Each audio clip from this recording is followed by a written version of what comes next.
ये कहानी एक नौजवान लड़की जेनी के बारे में है जो अपने दादा के साथ जंगज़दा फ्रांस में रहती है। दुश्मन मुल्क की फौज उनके घर पर कब्जा कर लेती है और एक फौजी अफसर वार्नर को उनके घर में ठहरने का हुक्म दिया जाता है। जेनी को ये बात सख्त नागवार गुजरती है क्योंकि ये कमरा इसके अनजानी वालिदैन की यादों से भरा हुआ है जिन्हें वो अब भी रोज साफ करती है ताकि उनकी मौजूदगी महसूस कर सके। मगर अब ये दुश्मन फौजी इस जगह पर काबिज हो रहा था जिससे जेनी के दिल में शदीद नफरत पैदा हो गई। जंग की सख्तियों और सख्त सर्दी के बायस वो अपने दर्द और गुस्से को मौसीकी में ढालती है और बक की एक धुन बजाना शुरू कर देती है। उसी दौरान एक फौजी गाड़ी उनके घर की तरफ आती है। गाड़ी में बैठा वार्नर जो एक नाजी अफसर है जब इस धुन को सुनता है तो वो मुतासिर होता है और आहिस्ता से दरवाजा खोलता है। जैसे ही वो अंदर दाखिल होता है जेनी का पियानो बजाना फौरन रुक जाता है।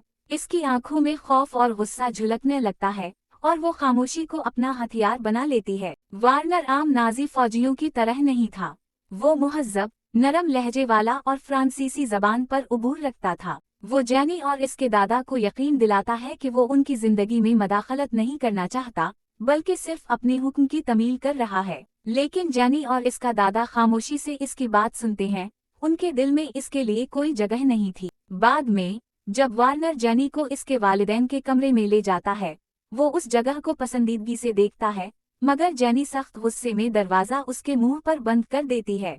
इसके बावजूद वार्नर कभी भी जेनी या इसके दादा से बदतमीजी नहीं करता। वो रोजाना सुबह और शाम अदब से सलाम करता और उनका शुक्रिया अदा करता, लेकिन जेनी हमेशा उसे नजरअंदाज करती। वार्नर की नजरों में जेनी के लिए एक खास कशिश थी मगर जेनी के दिल में अभी तक दुश्मनी की दीवार कायम थी। कुछ दिनों बाद जेनी बाजार से खरीदारी करके वापस आ रही थी जब इसकी साइकिल चोरी हो गई। पैदल चलने की वजह से इसके पांव उछल गए और वो रास्ते में बैठकर ससताने लगी। उसी दौरान वार्नर अपनी गाड़ी में वहां से गुजरा और उसे लिफ्ट की पेशकश की। जेनी कुछ लम्हे के लिए तजब्जुब में पड़ गई लेकिन फिर इसकी गाड़ी को नजरअंदाज करते हुए खामोशी से आगे बढ़ गई। वार्नर ने उसके इस रवैये को कबूल कर लिया और खामोशी से गाड़ी आगे बढ़ा दी। लेकिन जब जेनी को इसका एक फ्रांसीसी जानने वाला जो उसे पसंद करता था अपनी गाड़ी में बैठने की पेशकश करता है वो कुछ हिचकिचाहट के बाद इसमें बैठ जाती है। मगर जल्द ही उसे उस शख्स और इसके दोस्तों के रवैये से नागवारी महसूस होने लगती है क्योंकि वो बदतमीजी से उसे देख रहे थे। तभी जेनी के जहन में वार्नर का शाइस्ता और मुहज्जब अंदाज याद आता है और वो पहली बार इसके बारे में कुछ मुख्तलिफ सोचती है। अगले दिन वार्नर मामूल के मुताबिक जेनी को सलाम नहीं करता बल्कि खामोशी से अपने कमरे में चला जाता है। कुछ देर बाद वो अपनी वर्दी बदल कर नीचे आता है और नरमी से दरवाजा खटखटाता है। ये पहली बार था जब वो उनके ड्राइंग रूम में दाखिल होता है जहां जेनी और इसके दादा हमेशा की तरह खामोश बैठे रहते हैं। वार्नर आग के पास बैठकर खुद से बातें करने लगता है। वो कहता है कि सर्दियों की उन रातों में उसे अपना घर याद आता है मगर वो इससे बहुत दूर है। फिर वो किताबों की अलमारी के पास जाता है, वहां रखी हुई किताबों को छूता है और फ्रांसीसी अदब की वुसअत पर हैरत का इजहार करता है। जंग के बावजूद वार्नर और जेनी के दरमियान एक अनोखी खामोश हम आहंगी जन्म लेने लगती है। जब भी मौसीकी और बक की धुनों पर गुफ्तगू छिड़ती वार्नर की आंखों में चमक आ जाती और जेनी के दिल में एक गैर मामूली एहसास जाग उठता। एक लम्हे के लिए ऐसा लगता जैसे जंग कहीं दूर चली गई हो और बक की मौसीकी उनके दिलों को जोड़ने वाला एक खुफिया रिश्ता बन गई हो। अब वार्नर हर रोज ऊपर जाने से पहले आग तापने आता और जिंदगी के बारे में अपने ख्यालात का इजहार करता। जब वो समंदर की बात करता तो इसकी आंखों में एक गहरी तरफ झलकती। वो जेनी की तरफ देखते हुए गोया कहना चाह रहा था कि अगर ये जंग ना होती तो शायद वो बेहतरीन दोस्त होते। एक दिन उसने कहा, मुझे खुशी है कि मैं एक बावकार बुजुर्ग और एक खामोश मगर बाइज्जत लड़की से मिला। जेनी ने उसकी बातें सुनी और उसके दिल में एक अनजानी सी लर्जिश महसूस हुई। एक दिन जेनी ने अपने पड़ोसी के बच्चे को जमीन पर गिरते देखा और उससे पहले कि कुछ हो वार्नर ने फौरन आगे बढ़कर उसे गोद में उठा लिया और इसके कान में कुछ सरगोशी की। जेनी को अचानक एहसास हुआ कि शायद वार्नर वाकई जंग को नापसंद करता है और उसके दिल में हमदर्दी का जज्बा भी है। तजस्सुस के मारे उसने फौरन बच्चे से पूछा कि वार्नर ने क्या कहा था और जवाब सुनकर वो एक लम्हे के लिए ठहर गई। यही वो लम्हा था जब जेनी ने पहली बार वार्नर के अंदर छपे हुस्न को महसूस किया। इस दिन के बाद वो गैर इरादी तौर पर आईने में खुद को ज्यादा देखने लगी। हर रात दिल में एक अनजानी सी उम्मीद जाग उठती और कभी कभार वो वार्नर की छत की तरफ झांक कर देखती, जहां इसका खूबसूरत चेहरा टोपी के साए तले छुपा होता था। जैनी की नजरों में सर्द पहर की जगह आहिस्ता आहिस्ता नरमी ने ले ली और दुश्मनी की बर्फ पिघलने लगी। क्रिसमस की रात जैनी ने अपनी माँ की पुरानी मगर खूबसूरत लंबी फराक पहनी। वो अपने दादा के साथ एक पुरसकून रात गुजार रही थी जब अचानक वार्नर अंदर आया और वो बेसाख्ता मेजपोश को मुट्ठी में दबा बैठी। जब उसने सुना कि वार्नर सिर्फ कपड़े बदलने आया है और फौरन चला जाएगा, तो उसने गैर इरादी तौर पर मेजपोश को छोड़ दिया। इस रात जब घर में सिर्फ जैनी और वार्नर मौजूद थे, वार्नर झिझकते हुए आगे बढ़ा, मगर सिर्फ कुर्सी के पुश्ते को हल्के से छुआ, जैसे किसी नाजुक तवाजुन को बगाड़ने से डर रहा हो। फिर वो खामोशी से पियानो के करीब आया, ढक्कन उठाया और आहिस्ता से कहा, ये मेरा पसंदीदा बक का नगमा है। वो बैठा और बजाना शुरू किया। जैनी की नजरें इस पर नहीं थीं, लेकिन जैसे ही मौसीकी फिजा में गूंजी, वार्नर आंखें बंद करके उसमें खो गया। धुन में जज्बात का तूफान था। वो गैर महसूस तरीके से जैनी के करीब हवा, इसके नरम बालों और बर्फ जैसी सफेद जल्द पर इसकी नजरें टक गईं। बेसाख्ता इसका हाथ आगे बढ़ा, मगर जैसे ही वो करीब पहुंचा, वो रुक गया, गोया उसे खौफ था कि वो इस लम्हे को तोड़ देगा। आखिरकार उसने आहिस्ता से कहा, क्या बेवकूफी नहीं, और पलट कर चला गया। जैसे ही वो गया, जैनी दबे पांव इसके कमरे में गई, इसकी रोजमर्रा इस्तेमाल होने वाली शाल उठाई और इसकी खुशबू महसूस की। फिर बेचैनी के आलम में इसका जाती खत खोला और पढ़ने लगी। जब खत खत्म हुआ तो वो बिस्तर पर गिर गई, इसकी खुशबू में खो गई, मगर उसके दिल में एक खौफनाक कशमकश जारी थी। एक तरफ जंग की तल्ख हकीकत और अपने खानदान की कुर्बानी का दिख उसे हर लम्हा याद दिलाता था कि वो दुश्मन से फासिला रखे। दूसरी तरफ वार्नर की नरमी, इसकी मोहब्बत और इसकी शख्सियत का खुलूस था जो उसे अपनी तरफ खींच रहा था। वो उसी तजब्जुब में सो गई। कुछ देर बाद बाहर गाड़ी का शोर सुनकर वो चौंक कर जागी। वो जल्दी में खत को इसकी जगह पर रख रही थी जब अचानक एक तेज हवा के झोंके ने उसे जमीन पर गिरा दिया। उसी लम्हे वार्नर तेज कदमों से आता दिखाई दिया और शायद उसने दरवाजे के पीछे हल्की सी आहट महसूस की। वो बेसाख्ता दरवाजे की तरफ बढ़ा, जैसे अंदर झांकना चाहता हो। अंदर खड़ी जैनी के दिल में एक अजीब कशमकश शुरू हो गई। वो चाहती थी कि वो दरवाजा खोले, मगर उसी वक्त वो डर भी रही थी। लेकिन आखिर में वार्नर ने अपने जज्बात पर काबू पा लिया और अपने कमरे में चला गया। जैसे ही इसकी नजर जमीन पर पड़े खत पर पड़ी, उसके दिल में एक तूफान उठ खड़ा हुआ। इसे एहसास हुआ कि शायद जैनी भी उसी जज्बे में गिरफ्तार है जैसे वो खुद। अब वो यकीन के साथ जानना चाहता था कि जैनी की हकीकत में क्या ख्वाहिश है। अगले दिन वो जैनी को ढूंढने साहिल समंदर गया। वो दिल की बात कहना चाहता था, मगर जब जैनी ने उसे देखा तो घबराहट में मछलियों का पंजरा अलग दिया और मछलियां रेत पर बिखर गईं। वार्नर ने अपने दस्ताने उतारे और इसकी मदद करने लगा।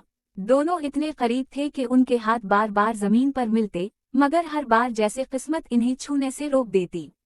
एक अनजानी सी कशिश थी, मगर एक अनदेखी दीवार भी जो उनके बीच खड़ी थी। जैनी के दिल में बेयकीनी की एक लहर दौड़ गई। पहले तो उसे लगा कि वार्नर भी उसे पसंद करता है, मगर उसके मुहतात रवैये, इसकी नजरें, इसका फासिला रखना, ये सब जैनी को शक में डाल रहे थे।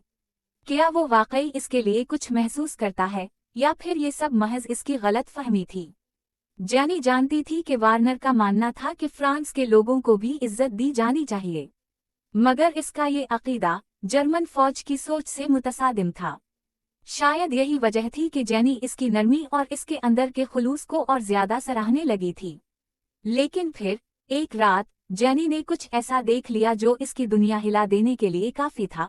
इसने अपने बागी पड़ोसियों को जर्मन फौजी गाड़ी के नीचे बम नस्ब करते हुए देख लिया।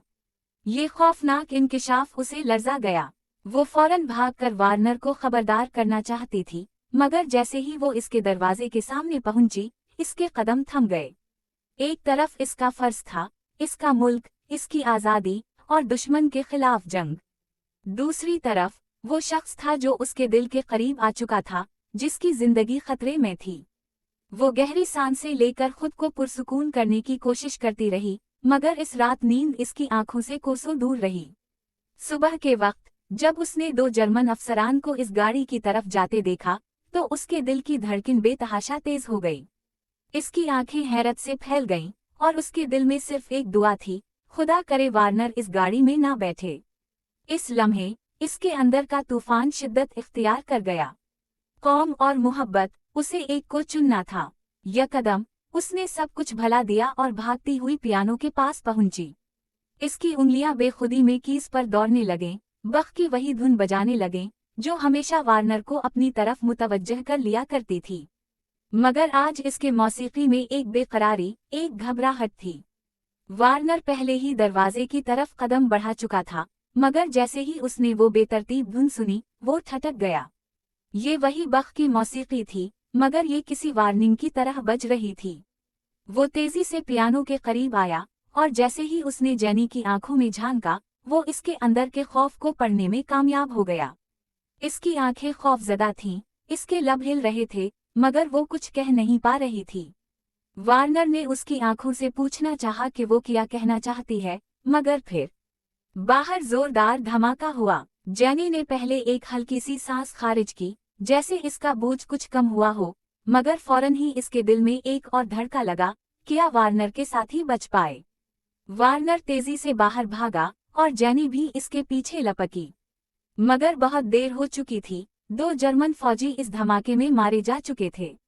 धुआं और आग के इस मंजर के पार वार्नर ने जेनी को देखा, और पहली बार उसे महसूस हुआ कि ये लड़की इसकी दुश्मन नहीं, बल्कि इसकी निजात दहिंदा है। लेकिन इसका अंजाम जल्द ही सामने आ गया। बागी पड़ोसी पकड़े गए, और उनका अंजाम यकीनी था, मौत। जेनी का दिल टूट गया। वो जानती थी कि उनका बच्चा अब यतीम हो चुका है, और उसने उसे अपनी पनाह में ले लिया। मगर उसके दिल में एक छोटी सी उम्मीद भी जाग उठी, शायद वार्नर इन्हें बचाने में कुछ कर सके। लेकिन जब वो भागती हुई सजाए मौत के मकाम पर पहुंची, तो हकीकत इस पर बिजली बनकर गिरी। वार्नर बेबस खड़ा था। इसने भीड़ में जेनी को फौरन पहचान लिया, और इसकी नजरों में इसके सवालों का जवाब भी था, मैं कुछ नहीं कर सकता, मैं बेबस हूँ। रात को वार्नर ने खामोशी से अपना सामान बांधा। आज वो आम दिनों की तरह बैठकर बातें नहीं कर रहा था। आज इसके चेहरे पर वही बेबसी थी जो जेनी की आंखों में दिखाई देती थी। वो जा रहा था। वो खामोशी से दरवाजे तक पहुंचा, मगर जेनी के दादा ने उसे पुकारा। वो रुका, आहिस्ता से मुड़ा, और हल्की सी मुस्कुराहट चेहरे पर सजाकर बोला, मुझे जाना होगा, शायद रूस के महाज पर, जहां सब कुछ गैर यकीनी है, जहां जंग सिर्फ खून और आग है। इसके अल्फाज कपकपा रहे थे, मगर उसकी आवाज में एक अजीब सा अज़्म था। ये एक फौजी का फर्ज था, जिससे वो मुंह नहीं मोड़ सकता था। शब बखैर, हमेशा के लिए, ये कहकर उसने पलटकर आखिरी बार जेनी को देखा। जेनी की आंखों में एक ऐसा दर्द था जो अल्फाज में बयान नहीं हो सकता था। वो हमेशा के लिए खो देने के खौफ से लरज रही थी। इन दोनों ने कभी एक दूसरे से मोहब्बत का इतराफ नहीं किया, मगर मोहब्बत कब अल्फाज की मोहताज होती है। जेनी की आंखों से बड़े बड़े आंसू गिरने लगे, मगर वो खामोश खड़ी रही। फिर जैसे ही वार्नर बाहर निकला, जेनी का सब्र जवाब दे गया। वो भागी। वो अंधाधुंध दौड़ती हुई बाहर निकली, वार्नर की गाड़ी की तरफ लपकी, जैसे वक्त को रोक लेना चाहती हो। वार्नर ने इसे देखा और फौरन गाड़ी से नीचे उतर आया। उनकी नजरें मिली। यही वो लम्हा था जिसमें सब कुछ था। वो सब बातें जो कभी कहीं ना जा सकें, वो सब जज्बात जो दबे रहे, वो सारी मोहब्बत जो कभी जबान पर ना आ सकी। जेनी ने कांपते लबों से सिर्फ एक ही लफ्ज कहा, अलविदा। ये पहली बार था जब इसने वार्नर से कुछ कहा, और बदकिस्मती से ये आखिरी बार भी था। इस एक लफ्ज में वो सब कुछ था जो वो कभी कह ना सकी।